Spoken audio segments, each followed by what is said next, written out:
RLD. The CBS Radio Mystery Theater presents...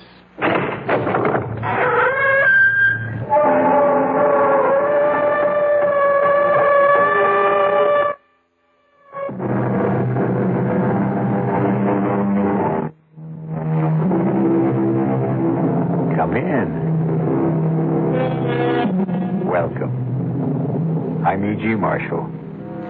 Welcome to the sounds of suspense, to the fear you can hear. Relax and listen to the strange tale of a strange man, though no more strange than anyone who has suffered what you might call a mutilation of the soul.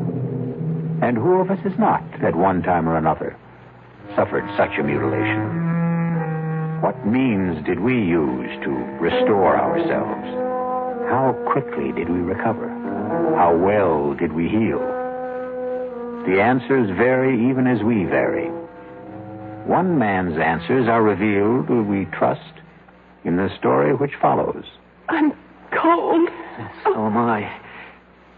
It's the darkness I mind the most, not to be able to see you. Oh, touch me. That would help. Oh, my God, where are you? Right here. Right here. I can't find you. Keep talking. Keep talking. Here. I can't. Oh, here you are. Oh, darling, don't let go. Never. Oh, never.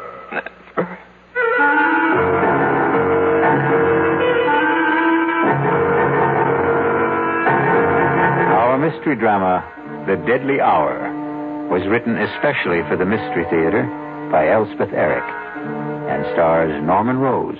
It is sponsored in part by Anheuser-Busch Incorporated, brewers of Budweiser.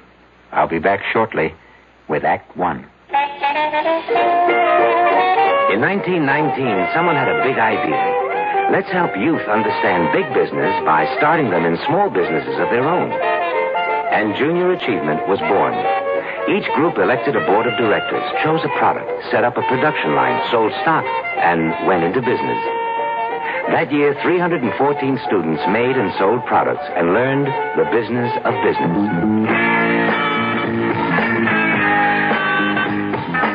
Today, Junior Achievement has grown to nearly 200,000 members. Junior Achievers are designing and marketing their own products and services, from cutting boards to printing. They're organizing sales efforts, writing marketing plans, calculating profit and loss. Running these small businesses helps Junior Achievers understand how big business works. Support Junior Achievement, where youth learns the business of business. Call your local Junior Achievement office. Hello. Hello, Mrs. Ken Driggs of Salt Lake City, Utah? Yes? Mrs. Driggs, my name is Ted Brown, and I'm calling for Campbell's Soup. And we're calling ladies in the Salt Lake City area asking if they'd like to sing the Campbell's Soup jingle. Come on, you're kidding. No, honest, I'm not. And if you sing the Campbell's Soup jingle for me, why, I'd love to send you a case of Campbell's tomato soup. All right, but if I sing it and you don't send it, I'll be awfully disappointed. Well, you just sing it and you see. Okay, goes, good, good. That's what Campbell's soups are, good. That was just marvelous, really. And we're going to send you a case of Campbell's tomato soup. You're kidding. I'm not kidding. How cold does it get in Salt Lake City, by the way? Below zero sometimes. But if you like skiing, you don't mind. Uh-huh. When it does get cold, good hot Campbell's soup warms you up. Yeah, that's right. Now, you enjoy yourself, you hear? All right. Bye-bye. Bye. The preceding recorded message was selected from random phone calls.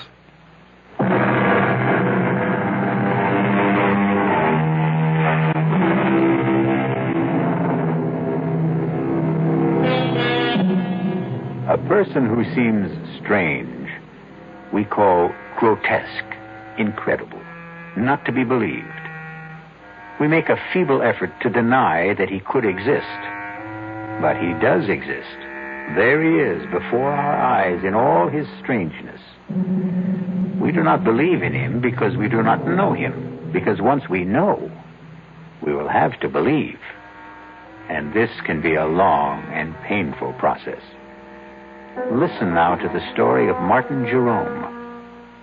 See if you can believe it. Mr. Jerome, I only consented to see you because your letter sounded quite desperate.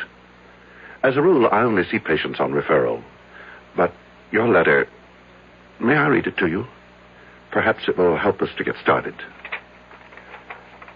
Last night, I heard you being interviewed on a radio program. In the dark of my room, in the darkest hour of the night, I thought, here is a man who can help me to solve the awful predicament in which I find myself. I enclose a stamped, addressed envelope for your reply, since I have no phone. I am counting on you. Sincerely, Martin C. Jerome. Well, Mr. Jerome, the hour is passing, and I don't want you to waste your money. Take your time. Take your time if you have difficulty in talking. I'll wait. Doctor. Did you say something, Mr. Jerome? Doctor, you... Yes. You are the first person I have spoken to in 25 years. You said 25 years? Yes. I begin to understand your silence. Can you tell me what drove you into this silence? I married a woman. Yes. The most desirable woman in the world. My Helen. My adored one. I never thought that an insignificant man like myself could even aspire to possess such a woman. And the day she said those words to me, I could scarcely believe my ears. You're a dear, Martin, and I'd love to marry you. Helen, I can't think why you'd want a man like me. Because you're sweet. Let's get married right away. What about next week? The world changed completely for me. Everything became important, immediate. The sun shone just to keep me warm, and the breeze blew to make me cool. Me, Martin Jerome, me. I had been so blessed. Yes. It was a beautiful wedding. Helen had a great deal of money, and I was fairly well off. Many people came to the church, and even more to the reception. People of prominence. I knew them all. All but one. He was tall. Unusually tall. As I am unusually short. He was handsome. As I am not. He was charming, self-assured, very much at his ease. All of which I have never been. You couldn't help noticing him. Helen, who's that very tall man talking to your mother? The pale man with the black mustache? I've no notion, love. It's probably someone Mother invited. Good looking, isn't he? Sort of. Come on. Time to cut the cake. We sailed for Europe. My head was swimming with visions of the life I had embarked on. The good life, the beautiful life. One night on the ship, we were at dinner. Helen, look over there. To your right, against the wall, sitting by himself. Isn't that the man who was at our wedding? 500 people at our wedding, love. He's getting up from the table. The tall man, black mustache. Your mother must have invited him, you said. Well, then I guess she did. After dinner, we danced for a while. Then Helen said she had a headache, but I should stay and enjoy myself. Well, I tried, but I couldn't enjoy myself without her. I was too much in love for that. I watched the dancers for a while, drank a brandy. I managed to kill an hour, and then I went down to our stateroom. Helen wasn't there. When I stepped back out into the corridor, there she was, coming out of another stateroom about 6 doors from ours. Darling. You weren't in our room. I didn't know what to think. You said that you had a headache. I've been doing a little detective work. You were so anxious to know who the tall man was. Well, I found out. He's not precisely a friend. His mother came to the wedding and dragged him along. Helen, you were in his stateroom. I ran into him in the corridor, and he said to come in for a nightcap. Let's go to bed. Our stateroom is much nicer than his, by the way. We went to Paris. And then because she loved to ski, we went to St. Moritz. She was very good on skis. Effortless as a bird flying. I watched and watched and never got tired of watching. And then, one day, there he was again, the tall man. I've got to catch the ski tow. Wait for me. Helen, he's here. Who's here? The man from the wedding, the man from the ship. Oh, is he here? Oh, so he is. Well, I'm off. Wait for me. After San Moritz, we came back to the city and moved into an apartment. I went to work. We made friends. Helen grew lovelier every day, and she was her loveliest the day she told me that we would have a child. Tell me about that. Well, Helen was very, very light-hearted, very casual about the prospect, but I... Yes? How did you feel? Well, it's hard to tell you, Doctor. Oh, I know every man is what, excited, happy, I don't know, but I felt bowed down, Doctor, actually crushed by my own good fortune. That a man like myself, so petty, so pitiable, should be given a child by a woman like Helen. Have you always thought of yourself as petty and pitiable? I have. Why? Because I am. Go on, please. I could scarcely concentrate on my work once I'd heard the good news. Helen was on my mind all the time. And one day, I suddenly couldn't bear being in the office, couldn't bear being anywhere except where she was. And I rushed home.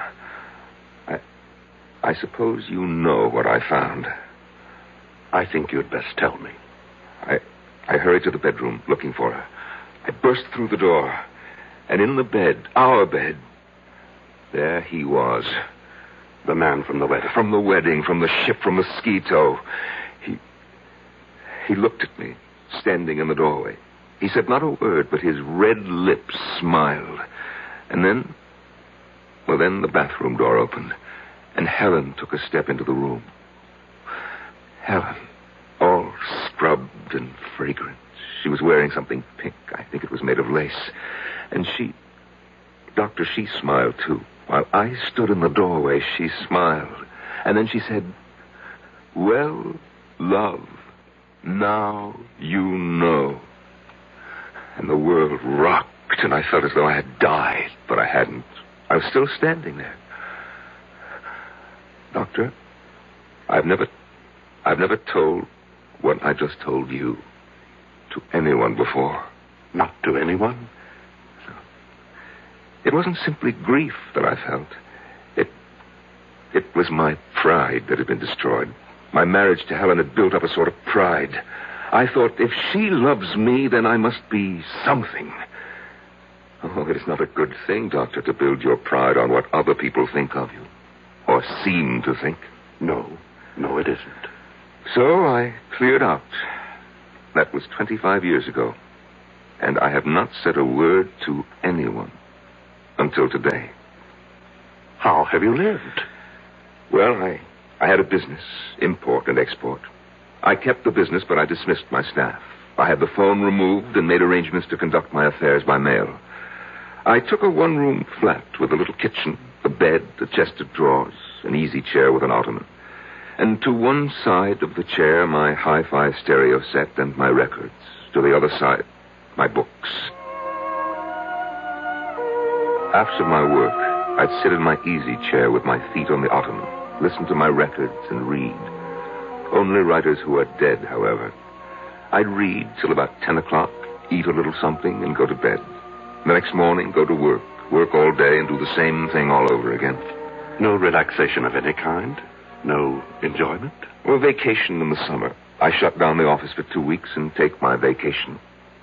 Where do you go? I take a train. 2 trains, actually, and a bus to a little town on the coast called Marsh Hills. You probably never heard of it. I'm afraid I haven't. No one has. And there's no reason why anyone should. And you spend your 2 weeks in Marsh Hills? Oh, no. No, I merely stable my horse there.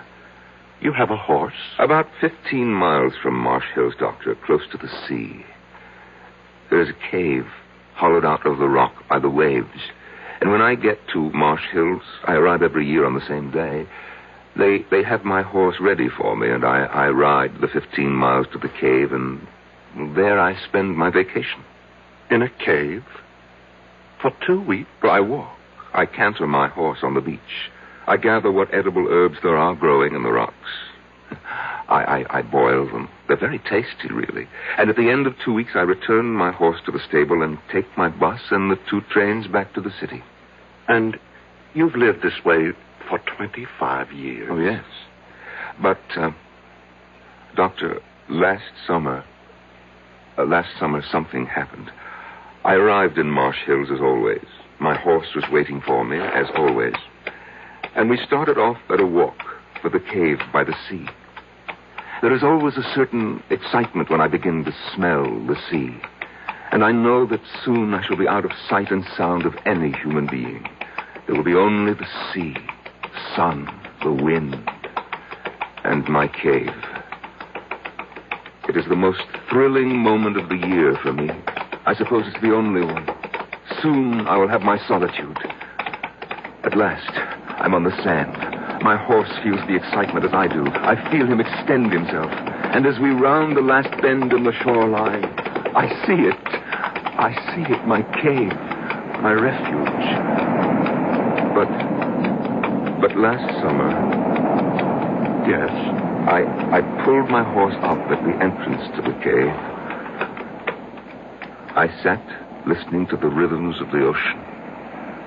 And then, all at once, I heard a sound. A sound that I've never heard before in that deserted spot. And the sound, Doctor, was coming from inside my cave. Never had I felt such anger. I was faint with hatred. I dismounted and I crept to the side of the cave where I knew it sloped to the ground. Quietly climbed the roof.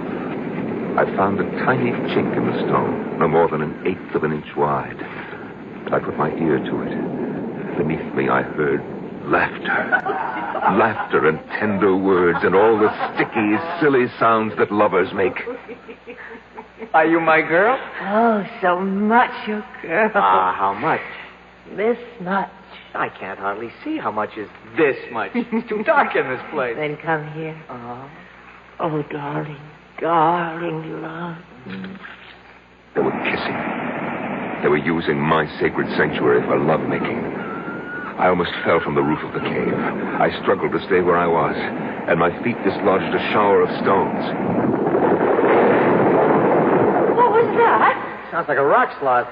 Yes, some rocks in front of the entrance. Lots of them. Hey, maybe we better move them. Oh, we can still get out. Let's stay a little longer. I love this place. All right. I climbed down. My brain was on fire. My whole body was on fire. I had never felt such hatred as I felt then. Not since... Well, Doctor, you know when, I've told you. I took hold of a big boulder. Yes, these skinny arms went round it. This puny body pushed and shoved till it stood against the mouth of the cave, was tight against the mouth of the cave. I heard the voices of the lovers, fainter now from inside. George, it's really dark. Darker than before. Aaron, there's no light at all. I had sealed them in.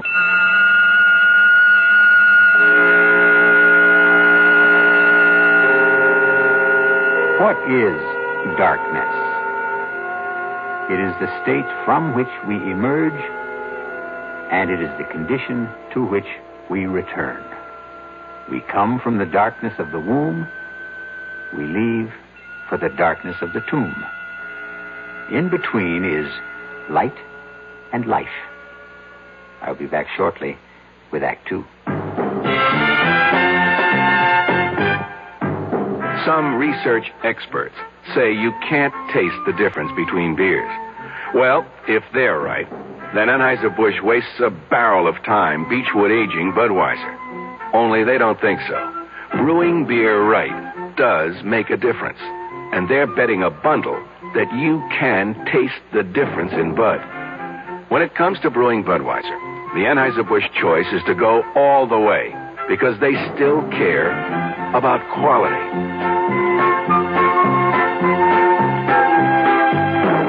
Look at it this way. If the Bud people have a choice between what some experts say and what beer drinkers say, well, you'd better believe they'll go with you beer drinkers every time. When you say Budweiser, you said it all. Anheuser-Busch, St. Louis. love you. I love you. Love you. Love you. Love you. Love you. That's why Hallmark makes over 1,000 different kinds of Valentines to get everybody's message across on Valentine's Day. I love you! Let Hallmark say you care enough to send the very best on Valentine's Day, Thursday, February 14th. That's Thursday the 14th.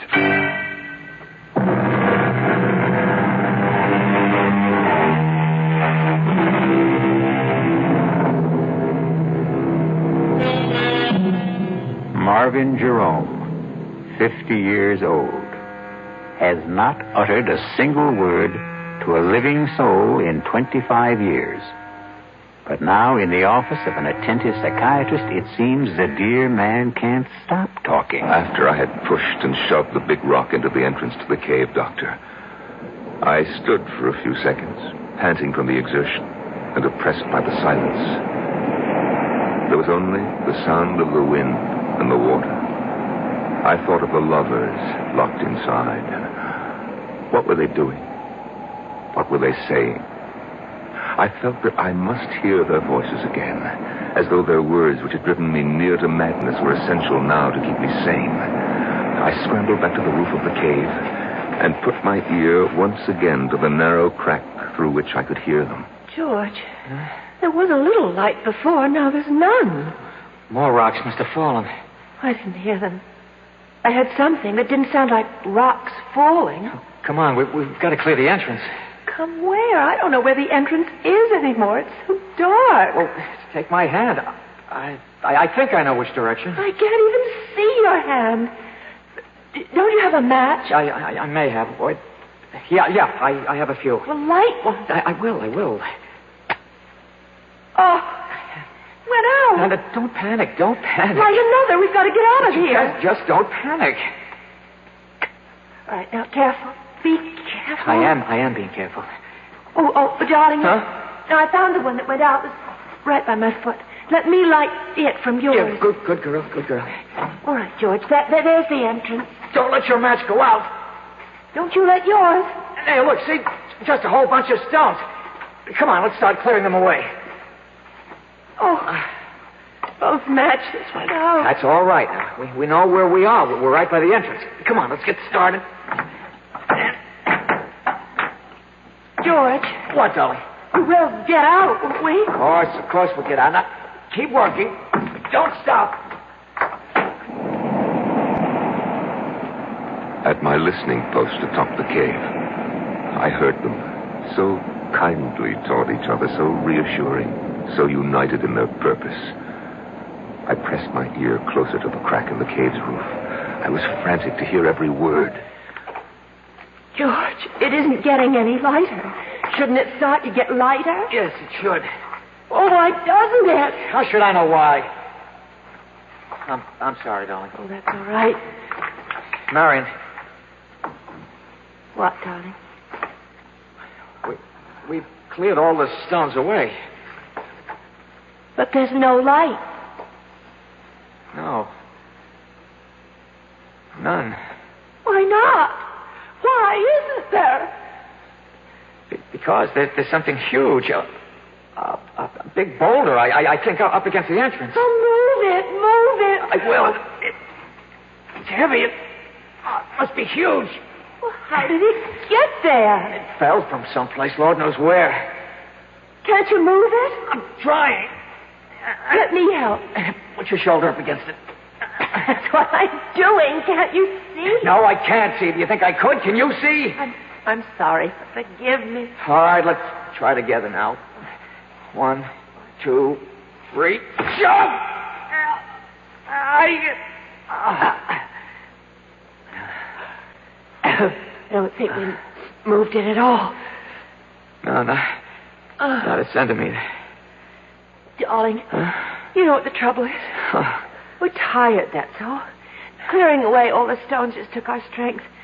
I haven't had anything to eat since this morning. We need to rest for a little while. Then we'll be able to move it.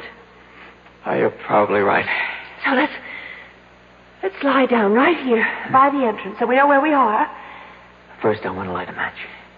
Why do you want to do that? I want to look at your face. Oh. Light. This is the face I love. This is the face I love. It's dark again. No matter. When we wake up, we'll find our way into the light. Sleep now, my darling. The thought of them lying there. No, the vision of them, for I could see them. The image was so strong. The two of them pressed close, their arms entwined, their hands clasped.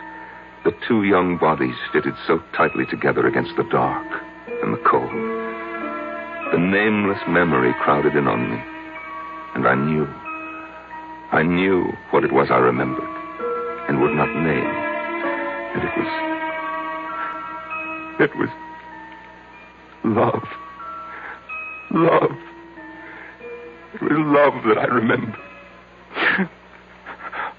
I'm sorry, Doctor. For what? For crying like this.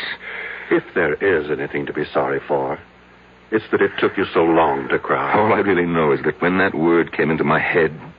What word? The word love. I shrank from it as though it was tainted. Poison.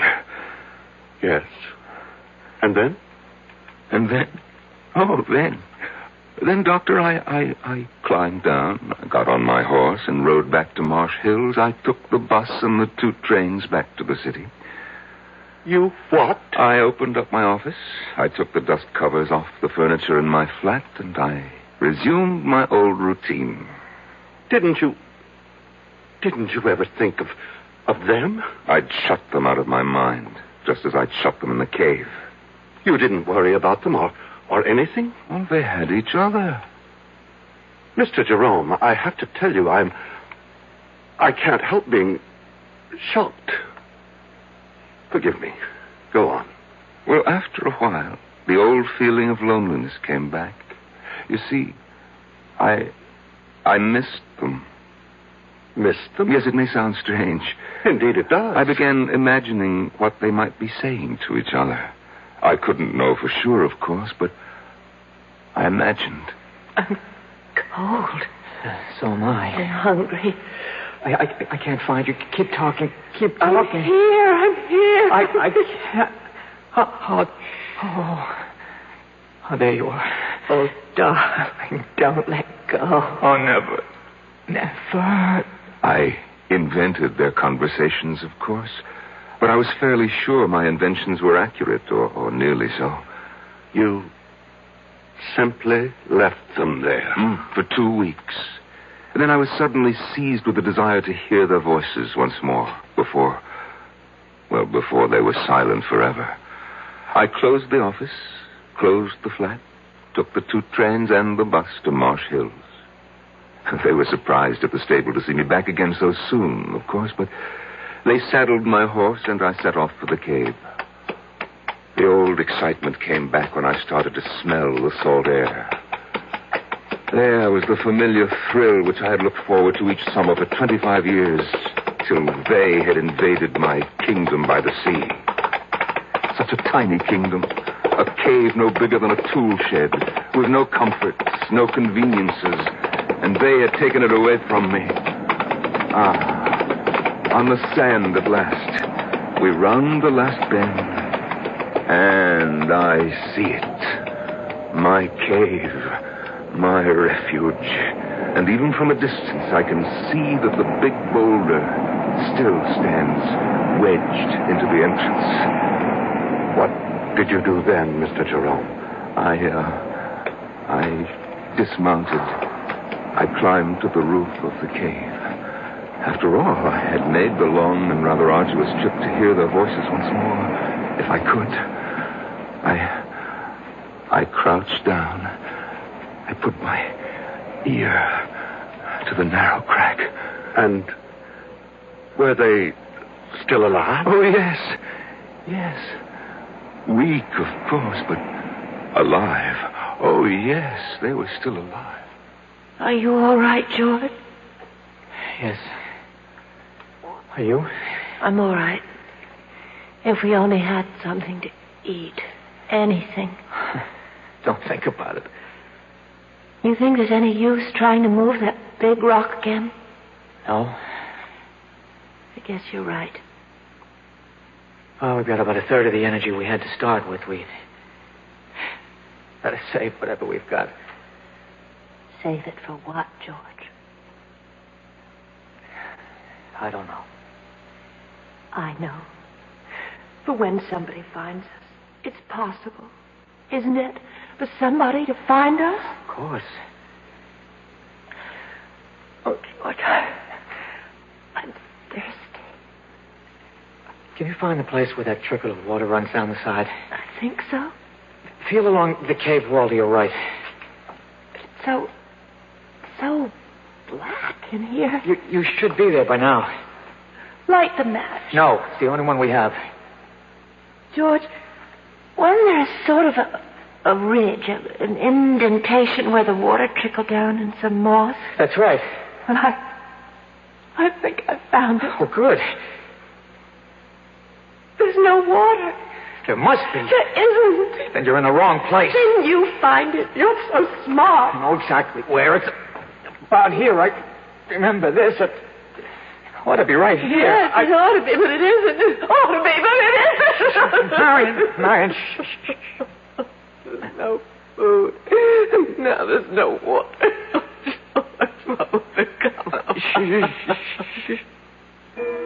Doctor, I wanted to call to them. I wanted to say, wait for rain. Because as soon as a good rain came, the water would start to trickle down the cave wall again.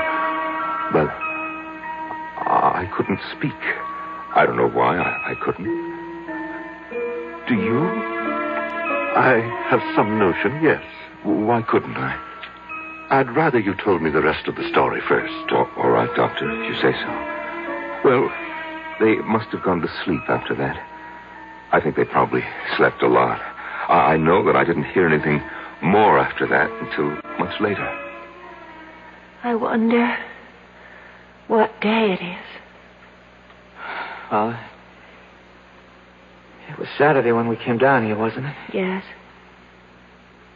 Well, it must be, I don't know. We've been here a week, I think. More than that. Much more? About a week and a half. Oh. You think it's Wednesday? Or... I think so. If it's Wednesday, then we've been here 11 days. Something like that. What difference does it make? I'd just like to know, that's all. Oh, don't be angry, darling. Doctor, I had the craziest impulse to whisper to them, it's Tuesday. I almost laughed. Why do these ludicrous ideas come into our heads at the weirdest moments of our lives? Perhaps it wasn't as ludicrous as you thought. Well, of course it was. I was there to watch these people die. Listen to them die is more like it. And I still wanted to tell them what day of the week it was. If that's not ludicrous, I don't know what is. Tell me, what happened next? I went to sleep on the roof of the cave. After the sun came up in the morning, I got a sandwich out of my saddlebag and a flask of brandy and sat on the sand for a while, watching the ocean. And then I went back to my listening post. George. Yes? I'm going to try walking around a little. Oh, Lord. This darkness is driving me mad. No, it's not. No, it's not. Let me have a match. No. Oh, give it to me. I won't. What was that? I heard something. I stumbled over something. Well, look for it. The fish are That's on. what I'm doing. Got it. Well, what is it? Feels like a little sort of a pan. Pan? Well, about 5 inches wide. What? Enamel, I think. Feels like enamel. It's a little pan to cook things in, the sort of thing campers might use. Wait. That means somebody's been here before. And that means whoever was here could come back. Or somebody else could. I mean, this cave is a place people come to. We're not the only ones. We're not the first. Other people have... They'd stumbled across the little enamel pan I had used to boil my herbs in. I couldn't bring myself to speak to them, but I took a packet of matches, the cardboard kind, and I wrote on it, I am here. Just that. I am here. And I slipped it through the crack in the roof of the cave.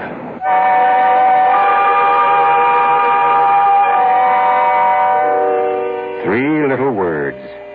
I am here. I suppose the most cherished trio of words in our language consists of I love you. But surely there are times of trouble when I am here is even more welcome. I'll be back shortly with Act 3. And now another tale of the ball and chain. At Kellogg's Special K presents Last Tango in Pittsburgh. There I was at Raoul's All-Night Tango Lounge. My little orchid, will you tango with me? It was Raoul.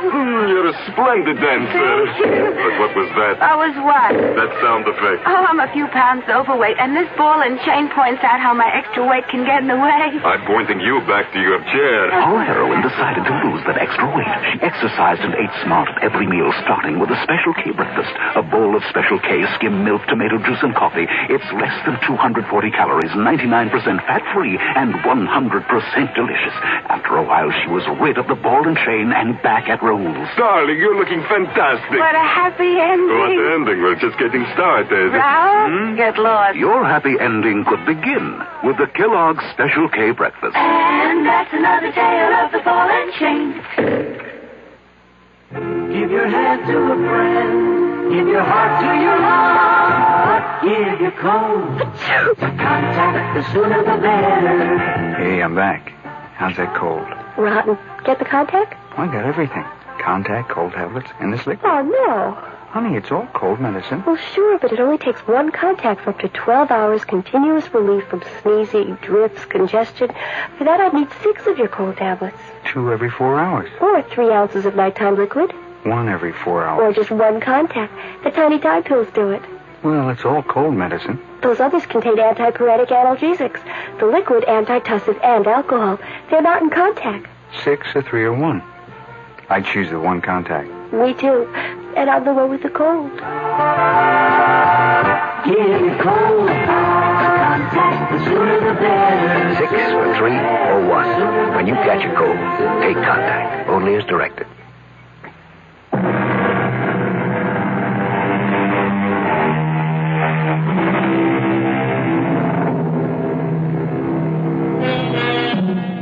It is the disease of not listening, the malady of not marking, that I am troubled withal. So said Henry IV, according to William Shakespeare. But the disease that troubles Martin Jerome is listening too closely, and his malady is marking too well. I pushed the packet of matches with its absurd message down through the crack in the cave with a little stick. I heard it drop. I knew it had reached them even before I heard Marion speak. George. Huh? Something just dropped onto my shoulder. George, light the match. Marion, it's our last match. I don't care, light it. I have to know what fell on my shoulder. I don't like to use George, up our last... please, if you don't... All right. All right. Take it easy. Did you see anything? It hit my shoulder, and then it... Here it is. George! Well, it's matches. It's a whole fold of matches. You're kidding. I'm not. There's something written on it here, George. Wait a minute. It says, I am here. Who's here? I don't know. Oh, my God, that's the end of the match. I held it till I burned my fingers. I'm sorry, I couldn't. It's all right. What? We have matches now. Can you see? It isn't signed at all. It just says, I am here. That's all. But who's here? Doesn't matter, does it? Somebody's here. That's what counts. Why doesn't he say something? Call out to us or something. Tell us that everything will be all right. Maybe he's gone for help. Oh, yes, that must be it. Yes, that is it. It's all right now. It's all right as long as somebody's here. I couldn't stand their joy over my simple-minded message. They seemed like silly children, as silly as I felt myself. For I hadn't the faintest notion what I was going to do once I had made this strange contact with them. I climbed down and sat on the beach staring at the water until I fell asleep. I must have slept the rest of that day and all night because it was the sun coming up behind the horizon that woke me. I went back to the cave, climbed to the roof, and put my ear to the crack. George, I can't stand it. Where is he? How should I know? Stop asking me. He wouldn't give us a message like that. He wouldn't write, I am here on a package of matches and then just go away, would he? How do I know? You keep asking me as though I had an answer. Oh, I'm not hungry anymore. I haven't been hungry for a long time. I just feel terribly weak. Damn it, I know. Now, will you shut up? Just shut up. We'll die here, George. Be quiet. No water. No food. We'll die here. I said shut up. Whoever wrote that note must have been a madman. Whoever he was, wherever he was, he's gone away. Yes. And we'll die in this cave. I don't intend to die in this cave. No. And just what do you think you'll do about it? Something. Nothing you can do. I'm just not going to die. Yes. Not yet. Yes, you are. Make up your mind to it. What are you doing now? I'm going to light a match. Matches? We have matches. No food. No water. Just matches. George. I'm not going to die. Not yet. Not me. George! Not me. I felt as though the world had stopped. Actually, I had stopped. All at once, I knew what I must do. I didn't want to go completely out of my mind. I clambered down from the roof. I ran to the cave entrance. I tried to move the big boulder that blocked it. I knew even before I tried that I wouldn't be able to do it. But my mind was working brilliantly. I ran to where my horse's saddle and bridle lay on the sand. And after taking it all apart, I began working to put it together again for a new purpose. Oh, I used everything. The girth, the reins, the stirrup leathers. And in an hour, I had fashioned a crude device. I led my horse to the cave entrance. Somehow, I wrapped the girth around the boulder and made it firm. The reins circled my horse's shoulders. And then I stood back and gave him a sharp rap on the flank. He moved. And the boulder moved. The boulder moved away from the entrance to the cave. There was room for me to squeeze through. Just inside, I found them. She lay there in a faint. He lay across her. And his teeth were sunk in her breast.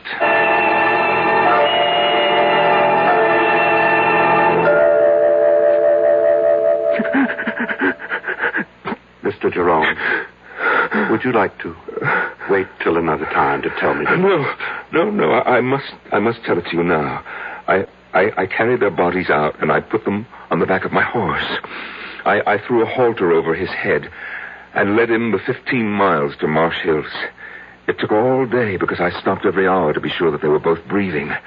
There's a doctor in Marsh Hills, and I left them on his doorstep. I rang his bell and fled. The next day, I waited outside the doctor's house until I saw an ambulance drive up and take the young couple away. They were able to walk, so I knew they were all right, or soon would be. I I went back to the city, but not before I had memorized the name of the hospital, which was printed on the ambulance. And from the city, I wrote to the hospital. I pretended to be a concerned relative. They answered me. They said that the girl, Marion, had already been discharged, but that they were keeping the young man for a few days more. They would let me know when he could go home. And they did let me know. I remember it was on a Sunday. And as he walked out of the hospital, I was waiting for him. He didn't seem at all surprised to see me. I took his hand. He came with me quietly. We boarded the bus. We took the 2 trains, no trouble at all. And when we got to the city, we went to my flat. He undressed, bathed, and got into my bed. And he went to sleep. That was, 6 months ago, Doctor. And he's been there with me ever since. He's all right? Oh, he's very well. I sleep on the floor now. He sleeps in the bed. I cook his breakfast, come home from the office and cook his lunch. And, of course, I make dinner for us both at night. And, we listen to music. I read a book, but he just listens to the music. Oh, yes, he's in good health. Mr. Jerome, the hour is up. You want me to leave? Not quite yet. You've told me an amazing story. As amazing a story as I've ever heard. But tell me, just what is it you expect of me? What do you want me to do for you? Huh? Oh, why, nothing, Doctor. Nothing? Nothing at all? I don't want help for myself, Doctor. I want help for the young man. You see, in the 6 months he's been staying with me, he hasn't uttered a word. Not one word. Go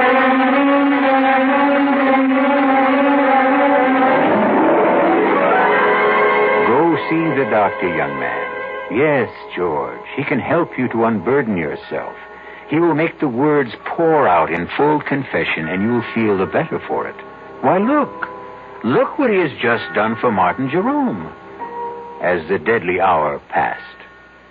I'll be back shortly. Young I may be, but still I'm a man. Just turned 18 and I'll do what I can to find me a place where I can be me. Get ready for life and be free at the sea. Where do I go from here? Oh, where do I go from here? I finished school, but what lies ahead? Don't want to get trapped, want to feel free instead. All over the world, there's so much to do. The call of the sea, don't you hear it too?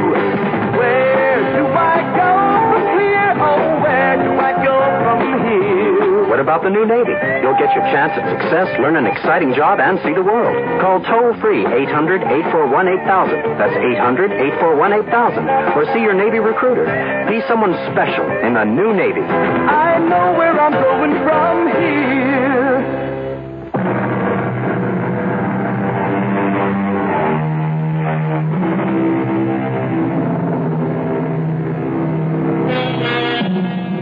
You've heard of the 7 wonders of the world? The Grand Canyon, the Taj Mahal, Niagara Falls, and I forget the other 4. No matter. Because they are simple things compared to the human mind in all its deviousness, all its twists and drifts. Why, I could sit in wonder at the human mind for the rest of my life. Our cast included Norman Rose, Marion Seldes, John Barragray, and Jack Grimes. The entire production was under the direction of Hyman Brown. And now, a preview of our next tale. That's impossible. Why is it impossible? It's all right for the simple-minded hicks up here to swallow that superstitious nonsense, but me, I'm a doctor. There has to be a reasonable, logical, rational explanation for what happened to George Morrissey. Oh, there is. He offended the spirit of the mountain. Oh, you consider that reasonable, logical, rational? Would you feel better if I said there's something up in that mountain, a virus, a bacillus, a fungus, which somehow causes immediate aging? It would be a more rational explanation. You mean more acceptable? I want to know what you believe. I believe the evidence. If you go up there, you can die. Radio Mystery Theater was sponsored in part by the Kellogg Company, makers of Kellogg's Special K cereal. This is E.G. Marshall inviting you to return to our Mystery Theater for another adventure in the macabre.